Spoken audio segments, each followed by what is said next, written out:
Sur la sexualité féminine de Sigmund Freud. Dans la phase du complexe d'Œdipe normal, nous trouvons l'enfant tendrement attaché aux parents du sexe opposé, tandis que dans sa relation avec le parent du même sexe, prédomine l'hostilité. Il ne nous est pas difficile d'aboutir à ce résultat pour le garçon. Sa mère était son premier objet d'amour, elle le reste. Par le renforcement de ses tendances amoureuses et la saisie plus profonde de la relation entre son père et sa mère, le père doit devenir son rival. Il en va autrement pour la petite fille. Elle avait pour objet premier sa mère. Comment trouve-t-elle son chemin jusqu'à son père? Comment, quand et pourquoi s'est-elle détachée de sa mère? Nous avons compris depuis longtemps que le développement de la sexualité féminine se complique de la tâche de renoncer, au profit d'une nouvelle zone génitale, le vagin, à la zone génitale originellement prédominante, le clitoris. Une deuxième transformation du même ordre, l'échange de l'objet originaire, la mère, contre le père, ne nous semble maintenant pas moins caractéristique et important pour le développement de la femme. Nous ne savons pas encore de quelle manière ces deux tâches sont reliées l'une à l'autre. Il est très fréquent, on le sait, de rencontrer des femmes ayant un fort lien avec leur père. Point n'est besoin qu'elles soient pour autant névrosées. C'est sur de telles femmes que j'ai fait les observations que je rapporte ici et qui m'ont conduit à une certaine conception de la sexualité féminine.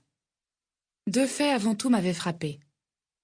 Le premier était que l'analyse témoigne que là où l'on trouve un lien au père particulièrement intense, il y avait auparavant une phase de lien exclusif à la mère, aussi intense et passionnée. À l'exception du changement d'objet, la phase suivante n'avait pour ainsi dire pas apporté de traits nouveaux à la vie amoureuse. La relation primaire à la mère était aménagée de façon très riche et variée. Le deuxième fait m'a appris que la durée de cet attachement à la mère avait été fortement sous-estimée. Dans plusieurs cas, il s'étendait jusque dans la 4e année, et dans un cas jusqu'à la 5e année, et occupait ainsi une partie beaucoup plus longue de la floraison sexuelle précoce.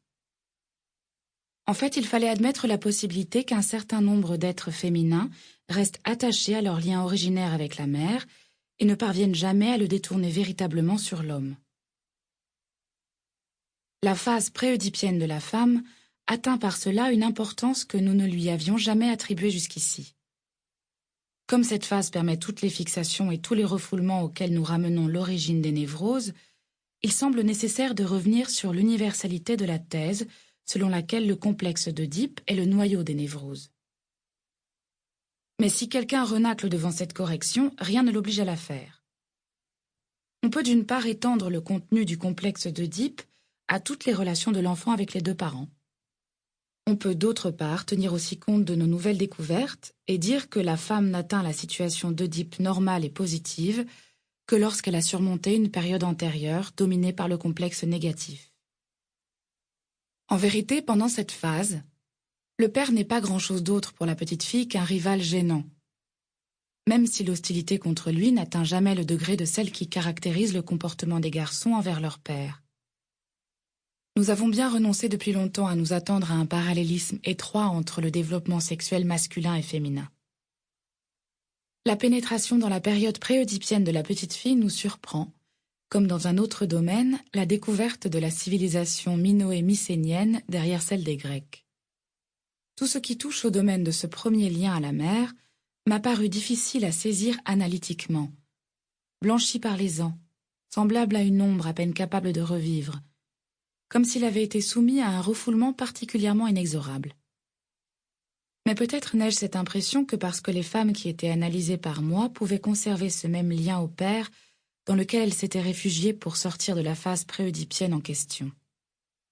Il apparaît en vérité que des femmes analystes, comme Jeanne Lampel de Groot et Hélène Deutsch, ont pu percevoir plus aisément et plus clairement cet état de choses parce que leur venait en aide, chez leurs malades, le transfert sur un substitut de mère approprié.